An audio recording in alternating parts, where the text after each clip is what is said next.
Hi, I'm Mark Canzonetta. We are in the test kitchen for Bistro 1907. I'd like to welcome Matt Frampton to the test kitchen, and we're here today to talk about these great wines from Canvas that are going to be our glass pours and house pours, and they're made by Michael Monnavi. Tell me something, Matt. What's so special about these wines?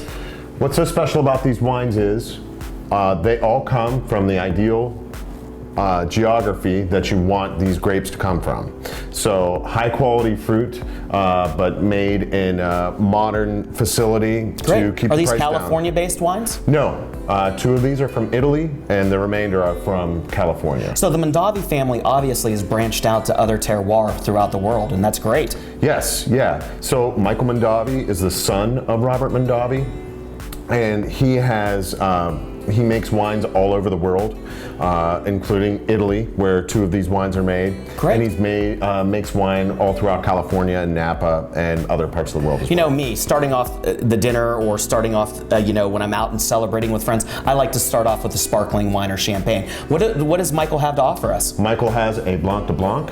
So what is a Blanc De Blanc? Blanc De Blanc means that this is a sparkling wine made from 100% Chardonnay. Oh, that's great. Yeah. So normally, this wine, a Blanc De Blanc from the Champagne region, is quite a bit more expensive.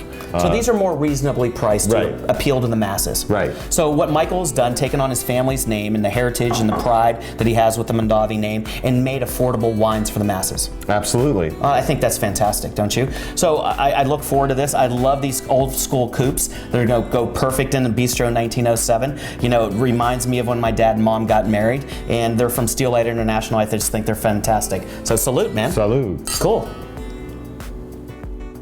So Matt, talking about Michael Monnavi's new expansion into other countries to develop his wines, this Pinot Grigio is so exciting. So where does it come from in Italy? It comes from Veneto, which is northeastern Italy, and it is a perfect expression of Pinot Grigio. It has a nice minerality, some nice tropical fruit, and let's try it out. Yeah, let's try it out. I think it's going to go really, really well. We have a crispy fried prawn tail, and that's going to go with some crispy fried lotus root, and I think with the preserved limes that are with it, I think it's going to be a perfect combination. Cheers. Cheers. I think that is true to the region. I really do. Yeah, it is delicious, and like I said, it has that nice minerality, maybe a little bit of melon, a little bit of green melon. Absolutely. Outstanding. And I think that's wine. going to go really, really well with the lotus root and cut through a little bit of that spice that's going to go with the aioli. Yeah. So I think it's going to be a perfect pairing. And perfect for most of the aperitifs that are on the menu. Yeah, it's a great wine to start with. Yeah. It really is. Hey Matt, we're going to talk about this North Coast Pinot Noir from Canvas and Michael Monnavi. What can you tell me about it? What are its characteristics? So you're going to get a lot of red fruit, meaning cherries and strawberries. Pinot Noir is one of my favorite reds to go to right out of the gate. It's like one of my go-to reds every day. It is, and this is a perfect expression of Pinot Noir. It's light, easy to drink. It's approachable. It's not, certainly approachable, and it's what Pinot Noir should taste like. So when we're talking about Pinots and food pairings and food matches, what would you say you would recommend with this? Would you recommend pork? Would you recommend beef, duck? I would recommend pork, absolutely. Okay. A light colored meat. Salmon would be ideal. Yeah, salmon would be great. The barbecue salmon on the menu would go absolutely perfect with this. Yeah. It really would. As would the pork chop with the applesauce. I mean, it's just going to be some great perfect pairings for this Pinot Noir by Michael Monnavi. Yep, and it'll go very well with smoked meats as well. Oh, great. Yeah. So would it go with the smoked salmon on the bagel? Absolutely, yeah. Cool, because that's going to be a great breakfast sandwich for our guests at 1907. So I think that'd be, if somebody's up for a glass of Pinot Noir at 9 a.m., I think that'd be awesome. Well, cheers. All right, man.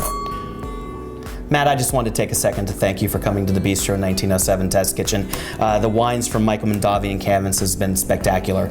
You have a new wine that you wanted me to taste. Can you tell me a little bit about this fantastic Cabernet? So this is a wine by Jonathan Maltis. The name of his vineyard is World's End, and he is a Englishman, moved to France, bought a chateau, did very well making wines over there, and then he goes to Napa every year and he picks the best fruit in Napa and produces world-class wines. He takes the fruit from Napa and brings them across the ocean? No, he makes them right there in Napa. Wow. Yeah, so they harvest at different times in Napa than they do in Bordeaux. And what area of Napa specifically?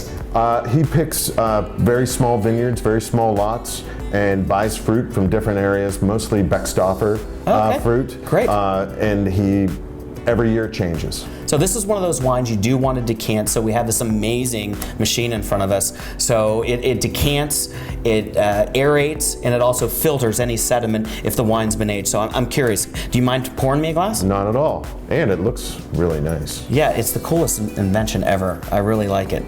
Cool. There you are. All right. I mean, the nose is just out of sight. It's an outstanding wine, and it's actually an entry-level wine from him, and all of his wines are stellar. So this wine would be geared for what dinner pairing? This would be steak, and would go very well with a very rich chocolate dish at the end of. Wow, yeah, and we're gonna have some of those. Yeah, definitely. My pastry chef's gonna put out some killer, amazing chocolate dishes, and we're gonna have a big, huge 48-ounce prime bone-in ribeye. That this is with that unctuous fat. This is gonna cut right through it. Well, this wine was made for it. All right, brother. Cheers. All right, cheers. All right, thanks for stopping by again, Matt. All right, see ya.